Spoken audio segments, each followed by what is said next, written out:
वृंदावन बिहारी लाल की जय। बोलिए सरस्वती मैया की जय। मोरे सना ना ना ना ना ना ना ना ना मोहा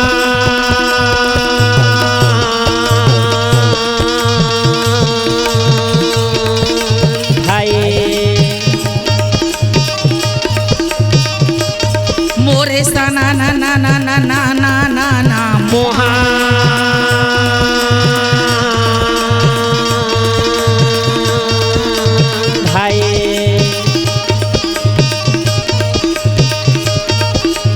भरे सब हमला चे रख ले जी मोर भाई मोरे बंसी बजिया का नैया जी मोर भाई मोरे बंसी भला जी रतिया मोरे भाई मोरे बंसी बजिया का नैया गा मोरे भाई पैसा मा पायन जी बोला न लागे भाई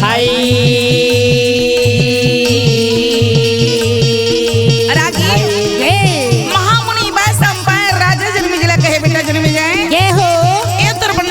कथे बेटा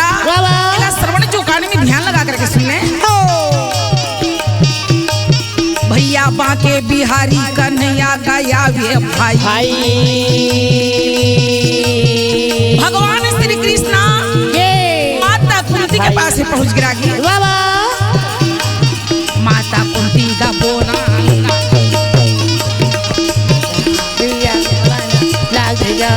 मोर भाई बोलेगा मोर भाई माती बजियागा बोलेगा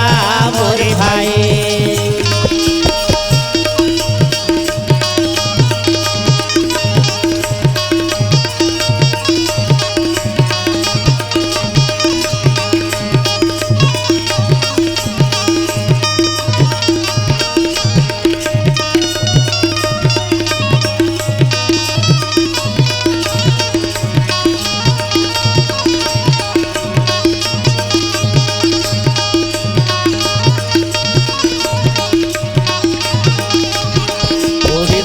बजिया कान बोलेगा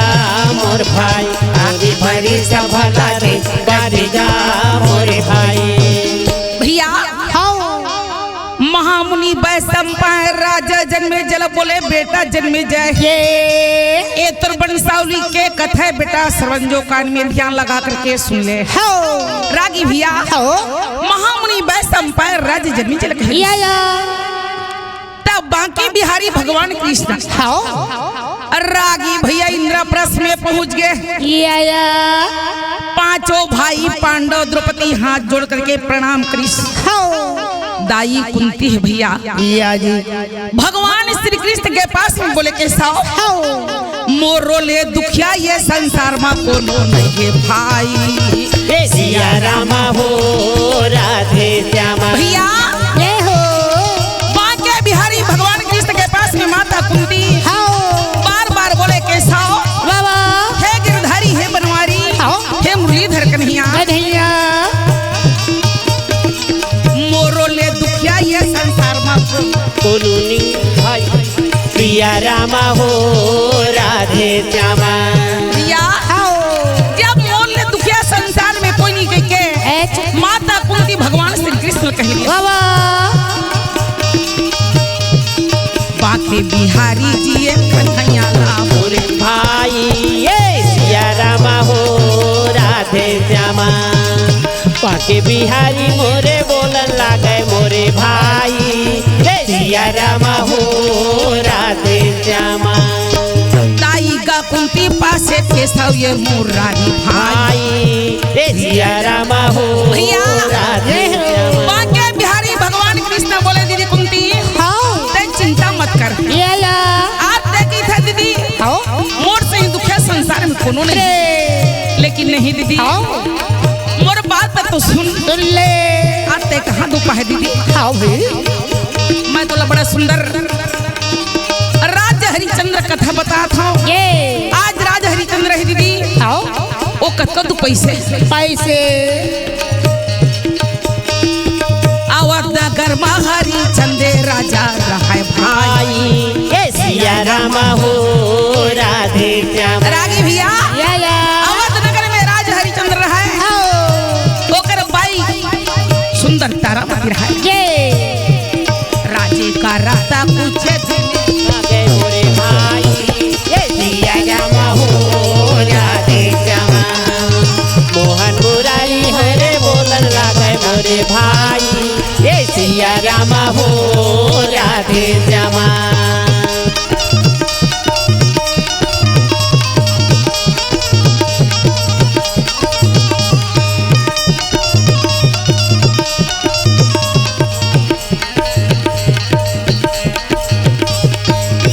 मोहन मुरारी रे बना लगे मोरे भाई सिया रामा हो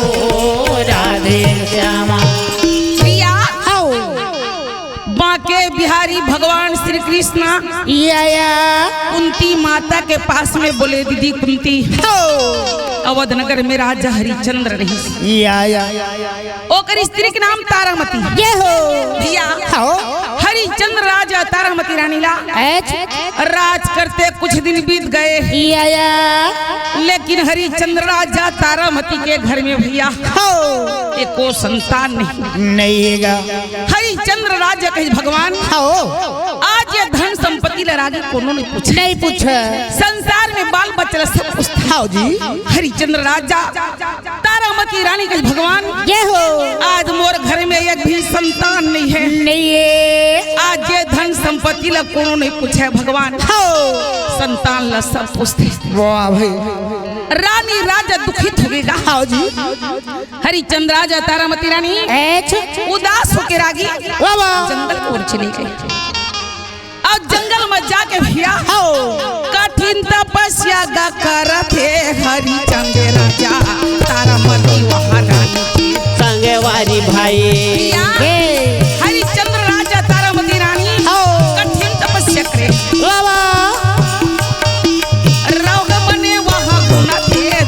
करे विचार आज संतान मोरा नहीं बोलेगा संगवारी भाई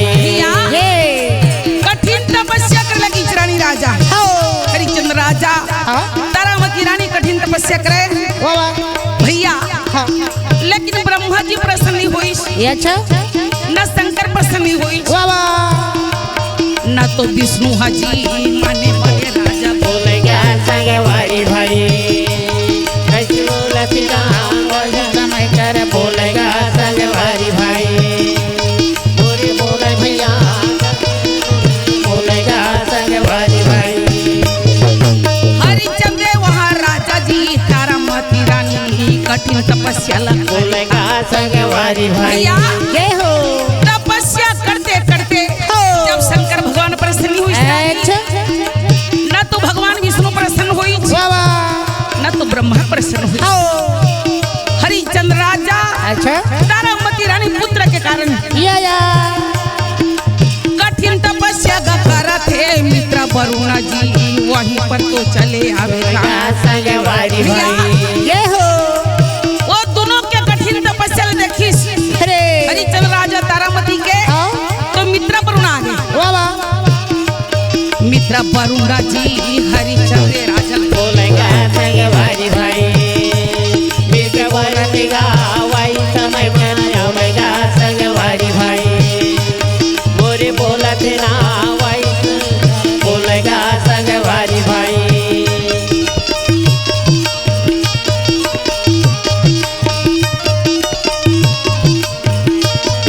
मोरे बोला भी ना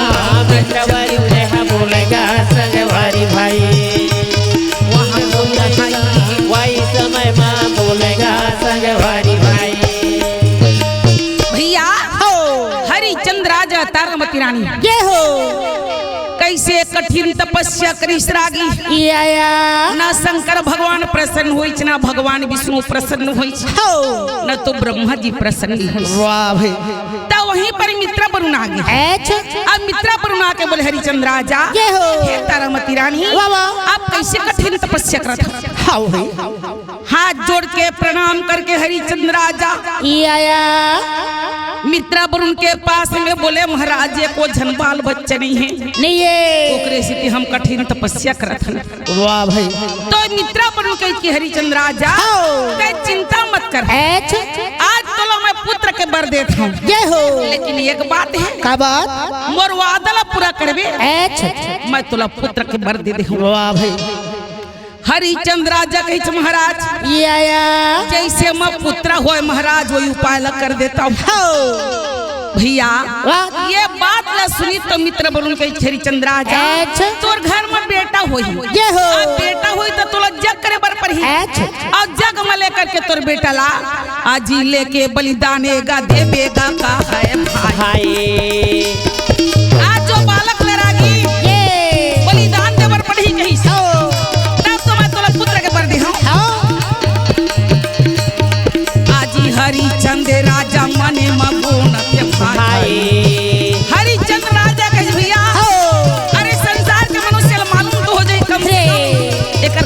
बेटा हो गए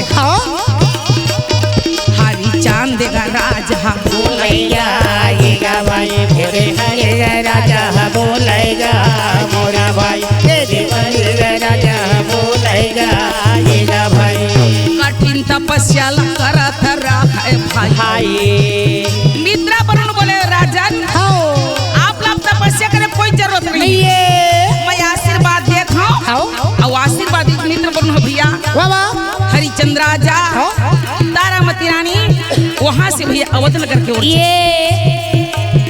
आज ही अवध नगर में पहुँचाना लागे भाई हरिचंद्र राजा तारामती रानी वहाँ से भैया अवध नगर में आ गए तारामती का गर्भधारण रहेगा भाई माटी है रहेगा भाई दे वही समय रहेगा भाई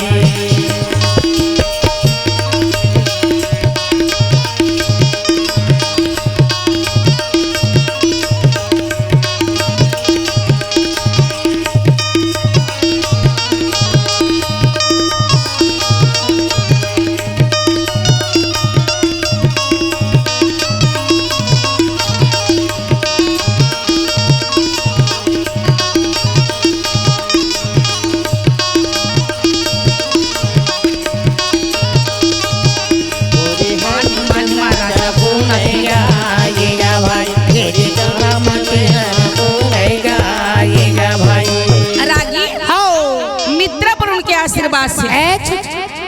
हरिचंद्र राजा तारामती रानी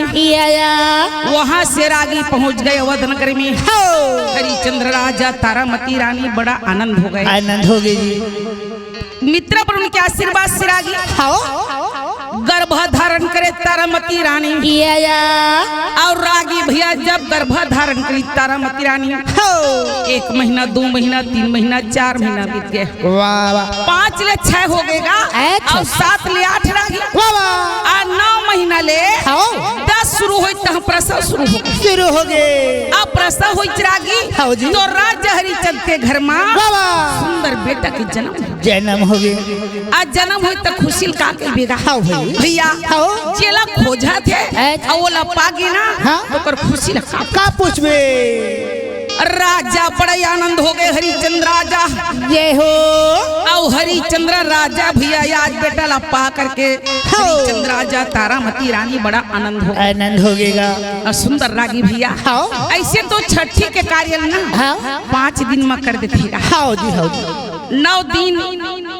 7 दिन में भैया बढ़ी के काम हो जाते अच्छा और आजकल के जमाना तो जानता है तुम्हार घर लड़का हो तो वह 1 साल में मनाई बर्थडे हो सके तो छठी तो रागी भैया पहले आप में बहुत अंतर है श्याम सुखदाई मोर हल धर के भाई गा भजन बिना नहीं हो भैया गा भजन बिना बेड़ा पार नहीं हो ना श्याम सुखदाई मोरे हल धर के भाई गा भजन बिना मुक्ति नहीं हो भैया गा भजन बिना बेड़ा पार नहीं हो ना श्याम सुखदाई मोर हल धर के भाई गा भजन बिना मुक्ति नहीं हो भैया गा भजन बिना बेड़ा पार नहीं हो ना श्याम सुखदाई मोरे हल धर के भाई गा भजन बिना मुक्ति नहीं हो भैया गा भजन बिना बेड़ा पार नहीं हो नहीं हो भैया गा भजन बिना नहीं हो नहीं हो भैया गा भजन बिना मुक्ति नहीं हो नहीं हो नहीं हो भजन बिना मुक्ति नहीं हो नहीं हो भैया गा भजन बिना बेड़ा पार नहीं हो भैया हरिचंद्र राजा तारामती रानी बड़ा आनंद हो गया और सुंदर हरिचंद्र राजा तारामती बालक ला पा करके बड़ा खुशी मनाए लगी। तो रागी जब लड़का 1 महीना के हो गएगा 1 महीना के हुई ना रागी तब मित्रा पर उना आगेगा और मित्रा पर उना करके बोले हरिचंद्र राजा आपके घर में सुंदर बेटा हो गया आप जगला आरंभ कर कहीं और जग में लेकर के तोर बेटा ला बलिदान दे दे। हरिचंद्र राजा कही छे भगवान अरे संतान तुम मिले है वाह भाई अब ये जग करे करत तो का करो भगवान ऐसे कही के रागी हरिचंद्र राजा उदास हो गए उदास हो करके ना अपन गुरु बृहस्पति की याद करिस आवा यावा गुरु यावा गायावा भैया आ गुरुदेव बृहस्पति गुरु की याद करिस रागी बृहस्पति गुरु हरिचंद्र राजा के पास पहुंचा हाथेला जोड़ी प्रणाम करे भैया बृहस्पति गुरु के प्रणाम करे हरिचंद्र राजा रानी तारामती वो ये उदासे देखा ना लागे भैया वो ये उदासे हरिचंद्र देखे भाई बरदाने देवन ना लागे भैया देवन ना लागे भाई भैया हरिचंद्र राजन उदास देखी बृहस्पति गुरु बोले हे राजन आप लोग हो का बताओ गुरुदेव आज बेटा बड़ा सुंदर हो मोर घर में लेकिन मित्र वरुण आज यज्ञ करे बर कहते गुरुदेव मोर बेटल बलिदान मांगा थे सुन के आवा पे बोला ना लागे भैया हरिचंद्र राजा कही राजन ते बिल्कुल चिंता मत कर कैसे का गुरु जावा ना लागे भैया मोर मित्रा का वरुण पासे ना लागे भाई मित्रा का वरुण बोला ना लागे भैया वही समय माँ बोला ना लागे भाई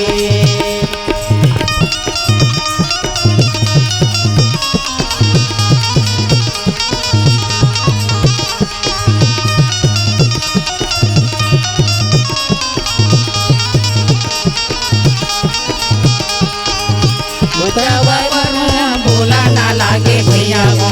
मित्रा का बोला ना लागे भाई भैया हरिचंद्र राजा के पास मित्र वरुण कहल कि मोला तोर बेटा ला बलिदान दे जगमा कही रागी नहीं नहीं नहीं कही बृहस्पति गुरु वाह भाई जाके समझाए जय हो कि हे राजन चिंता मत कर आओ जा करके रागी भैया बृहस्पति गुरु मित्रा वरुण कहे लगे कि हे मित्रा वरुण आते लइका बलिदान मांगत है और जग करे बर कहत है लेकिन ना ये नहीं हो सके ये लइका के तभी छठी नहीं हो अरे भैया ये बालक के जब छठी हो जाही ना ओकर पास ओकर बाद में आबे कई के भैया मित्र वरुण बृहस्पति गुरु है तेन वहां से भेद दिसरा वहां से मित्र वरुण चले गए। वाह भाई जब 1 महीना बीत गएगा आ 1 महीना बीतीस न रागी तो मित्र वरुण फिर आगे आओ आके कह की हरिचंद्र राजा आप तय जग कर और तोर बेटल बलिदान दे दे भैया बृहस्पति गुरु कहे लगी हे मित्र वरुण तय अटका जल्दी आगे भाई अरे लइका के तो दांत नहीं आहे ये लइका के दांत जागी ओकर बाद में तैयाबे कही बात फिर टाल वाह मित्रा वरुण फिर चल दिस रागी और लइका के दांत जागी तहां फिर आगे आ वही तक थे कैसे हरिचंद्र राजा जी मोला लगथे ते पुत्र के लालच करत है तकस महाराज ये लइका का भी ढंग से हमन 36 नहीं मना है अते कतका जल्दी आगे सुनो ना महाराज ये छठी बरही के कार्य सफल हो जही ओकर बाद में मैं जगला कर मोर बेटा जरूर बलिदान दे वाह भाई मित्रा बरनुहा से जल्दी सरागी हरिचंद्र राजा सुंदर वहां पर सजावट करी चौथ नगर ला अब पुत्र के रागी छठी के न्योता बा सबला न्योता दे दी रागी भैया ओहो बड़े बड़े राजा महाराजा प्रजा सबला न्योता देवे और छठी के कार्य में सब अवध नगर में पहुंच गए राज हरिचंद्र के घर में भैया सुंदर आनंद के बधाई बाजे हरिचंद्र राजा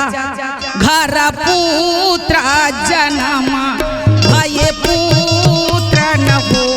ललना आनंद बाजा का बधाई मंगल जोहर गावाई हो ललना आनंद बाजा का बधाई मंगल जोहर गावाई हो हरिचंद्र राजा घर बेटा जन्म लिए बेटा न हो घर घर बाजा बधाई तोहरा मंगल गावे हो ललना बधाई तोहरा मंगल गावे हो हरिचंद्र राजा घर पुत्र जन्म लिए पुत्र न हो ललना आनंद बाजा का बधाई मंगल छोहर गावाई हो ललना घर घर बाजा का बधाई मंगल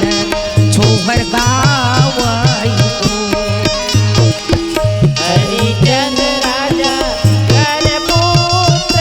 जन्म घर पुत्र हो घर घर बाजा बधाई बद गावे हो ललना घर घर आना बधाई बद होवे हो हरिचंद्र राजा घर पुत्र जन्म भय पुत्र न हो ललना घर घर बाजा ता बधाई आनंद मंगल होवाई ललना घर घर बाजा ता बधाई आनंद मंगल होवाई हरिचंद्र राजा घर पुत्र जन्म घर पुत्र हो ललना घर घर बाजा के बधाई बाजा मन होवे हो ललना घर घर आना के बधाई बद होवे हो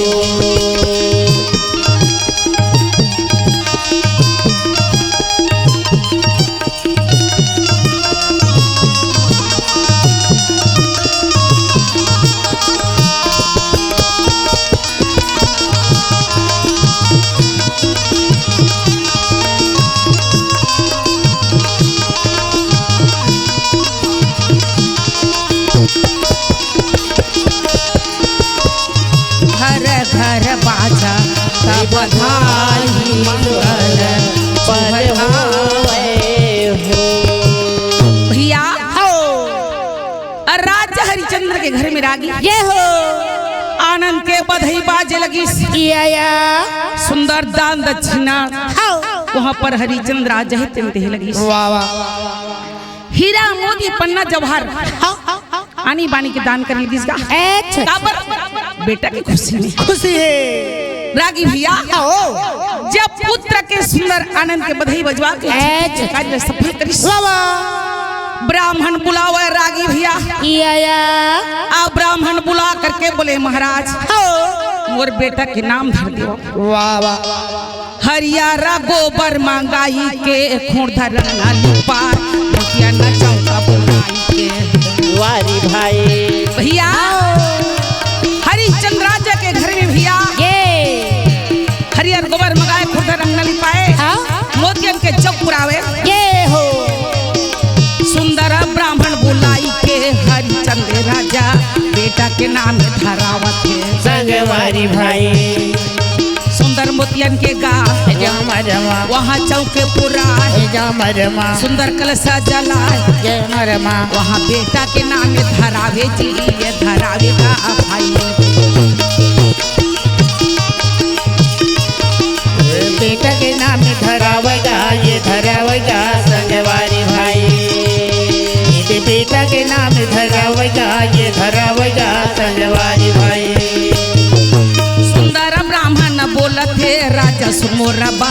तोरे का बेटा के रोहित है संगवारी भाई हरिचंद्र राजा तोर बेटा के नाम रोहित कुमार है अच्छा भैया बालक के नाम रोहित कुमार नाम धरे ये हो हरिचंद्र राजा तारामती रानी बड़ा आनंद हो गए भैया अब बेटा रोहित कुमार ला सुंदर पलना में झुलाए माता पिता आनंद हो गए जी सुना हृदय मजी माता का पिता लगाए ना संगवारी भाई हरिचंद्र राजा ये हो बार बार बेटा हृदय से लगावे तारामती रानी बार बार हृदय से लगाए वाह भाई बेटा रोहित के जी राम रमा पालन करत है ना हे राम रमा मित्र वरुण जी ये दे भाई चले आवे भाई राम रमा वो तो हरिचंद्र राजा पास ये दे बोलेगा संगवारी भाई मोरे राजा के पास में बोलेगा ये जो बोलेगा संगवारी भाई मोरे राजा के पास में बोलेगा ये दे बोलेगा संगवारी भाई